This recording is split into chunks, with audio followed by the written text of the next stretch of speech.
се разговорихме за бразилско, румънски екстри. Здравей, добре дошла. Благодаря много. Благодаря. С какво днес ще ни запознаеш в Следвай сърцето си? Ще ви запозная сега. Румънецът, колкото разбрах, ви нарече кокошарник. Там той да не би да има претенциите да бъде петел на кокошарник. Абе, опитва се. Опитва се, ама качамака му не става. Ама Калин не ги дава. Да, днес в рубриката отново продължаваме темата за малката и талантлива Лара Картер. За наша гордост, тя е родена в Англия, но нейната майка е българка, която е изключително амбициозна и заради това постига и тези изключителни резултати.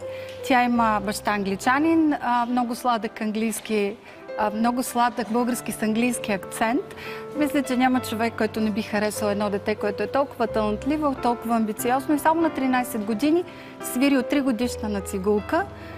Изключително дете, владее 5 езика, освен това спортува толкова много неща. На 13 години. На 13 години, да. Засрамихме се моментално, ние се Тя е капитан на няколко отбора. Аз владея 4. Да, бе, владееш. Италиански, английски, руски, български. Български езика на любовта. Точно. Ами, значи поне 2 всеки владее тогава. Български езика на любовта. А това дете владее много повече със сигурност и не само езици. Както казах, капитан е на няколко отбора спортни. Също Какво така, спортова?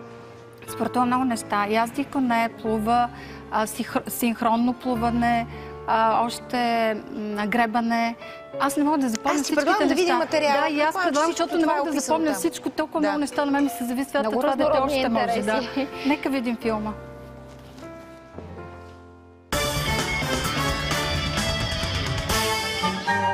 Приказката ни днес е за Алиса в страната на чудесата, която не би разбрала колко чудесна е тази страна без помощта на амбициозната си майка. Героинята от историята ни се казва Лара Картер. И тя като любимката си, Алиса, е любознателна, обича приключенията и жадува за срещи с нови интересни хора. Лара Картер е родена в Лондон на 22 октомври 2000 година. Семейството на майка българка, Юнита Картер и баща англичанин Дуейн Картер. За възможността да познава 2 култури и националности казва: Не, аз никога съм имала проблем с езиците или държавите, защото те са винаги били моите родители и мама е българска и аз си говоря по-български и тогава татко ми просто е англичанец и говоря му по-английски. Ражда се прекрасната и талантлива Лара, която от 3 годишна е изключително ангажирана за дете на тази възраст. Започва с първите си уроци по цигулка.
Музиката е нейната голяма страст.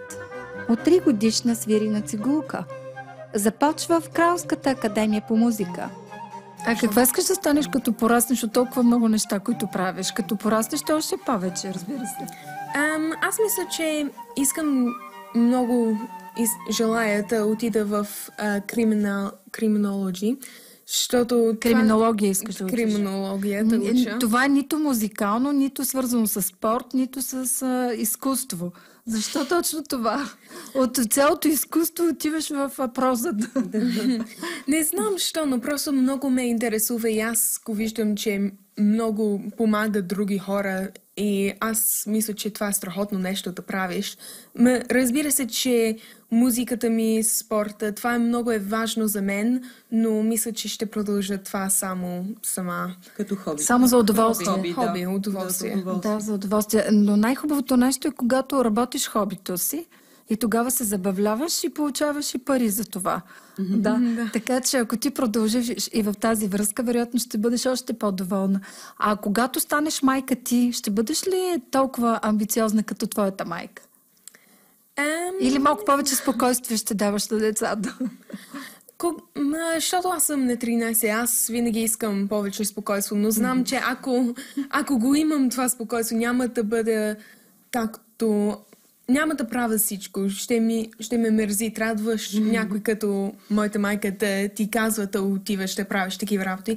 И за това мисля, че сигурно ще бъда като майка си. Значи си доволна от това как се справя тя с теб? Въпреки, че си била недоволна понякога? Да, малко. Когато изморяваш се и тогава искаш да спреш. Но ако продължаваш с това, много ти става приятно и виждаш, що майка ти прави каквото прави. Сърдиш ли се понякога? Аз те Малко. познавам от 3 годишна възраст и ходеше на 10 неща. Я разкажи с какво се занимаваш сега.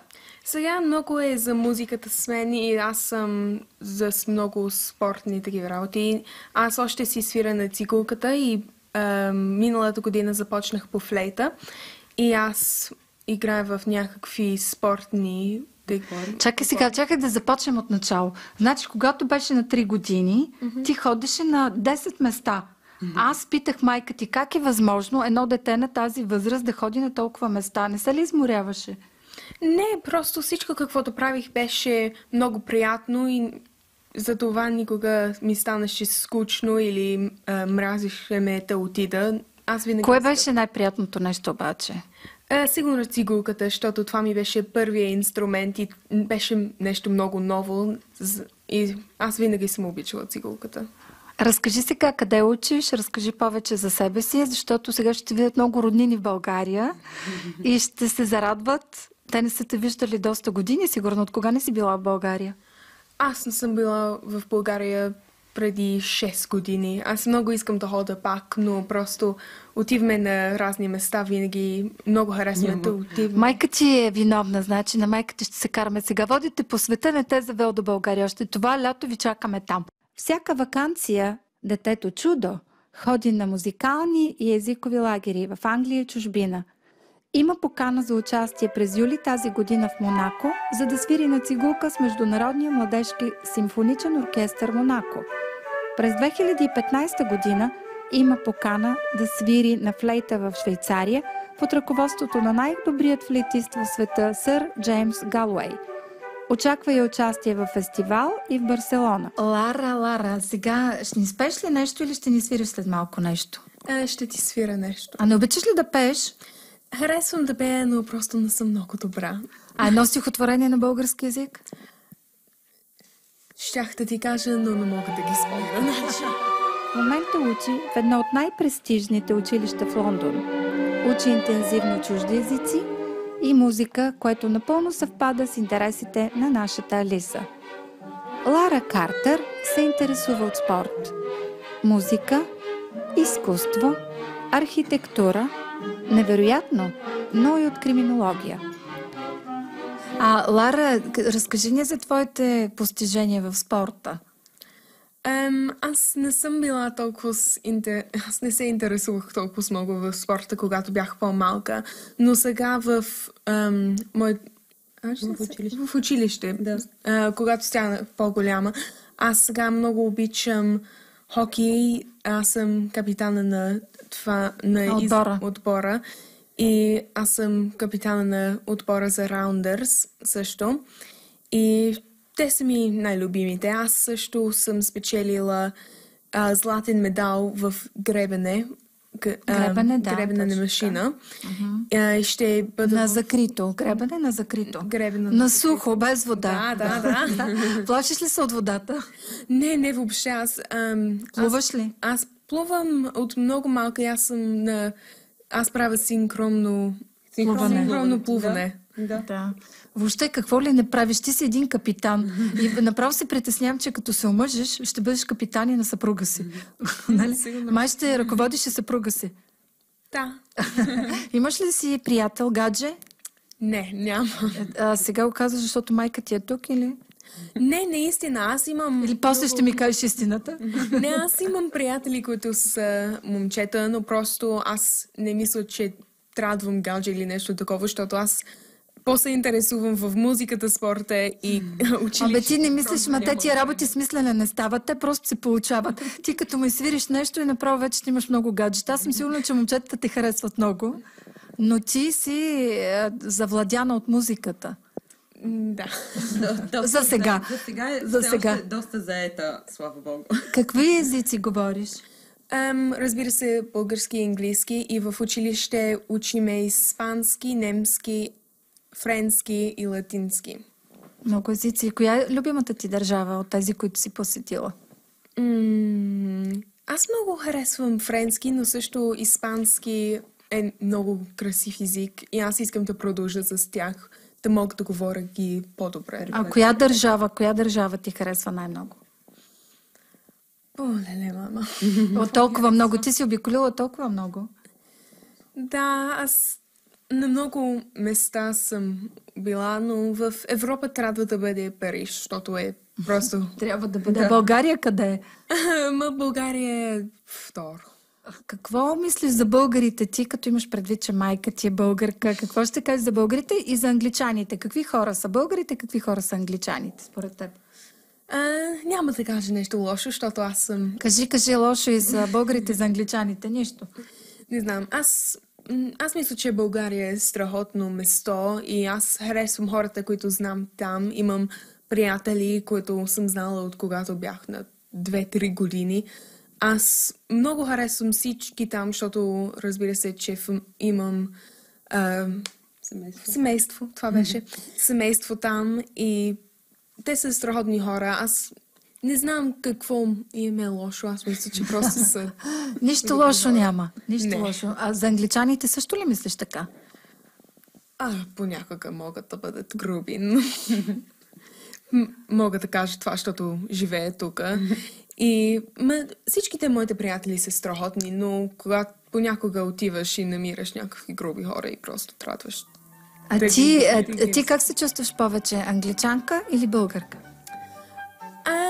Аз нормално казвам англичанка, просто защото живея тук и английски ми е по-добър от моя български, но аз се чувствам като българка също, значи аз съм и двете. Амбициозната Лара Картер владее английски, български, немски, френски, испански езици, в училище учи латински. Спортува интензивно, язди коне, кара кънки на лед, плува, капитан е на отбора по хокей на трева в училище. Всяка зима кара ски в Австрия, Франция, Андора. Алиса в страната на чудесата има време за всичко, но най-много иска да й остане поне малко време и за сън. Да работиш двамата. Уважаеми зрители, видяхме филма на Стефи за момиченцата, което в крайна сметка се оказа, че майката и нейните амбиции въобще не са вредни. Напротив, развили се страхотно с нейните 13 години. Точно така, никак не е лошо човек да е амбициозен, понякога не прекалено. Аз винаги съм се чудила на майката, защото ние се познаваме от години, как има това търпение да ангажира детето от 3 годишна възраст. Това детенце ходеше на 10 места едновременно, точно както казах. В 8 часа сутринта един ангажимент, 10 друг и така през 2 часа. Но тя пък е толкова завладяна от всичко, което прави, всичко прави с толкова голямо желание и самата тя каза, че ще бъде такава майка. Така че явно и харесваме. Да, ето има желание, аз съм за. Въпросът е ние да не се престараваме прекалено много. Да не е пък и прекалена амбицията да я отвърти от нещата, не има с които материал, се има върху който да се работи тук. Нали миналия път говорихме за материала, за български материал. Тази половинка българска, която е в нея, много добре се отразява. Да кажем, тя е по-качествената половинка, така ли? Добре, че бащата не разбира. Да.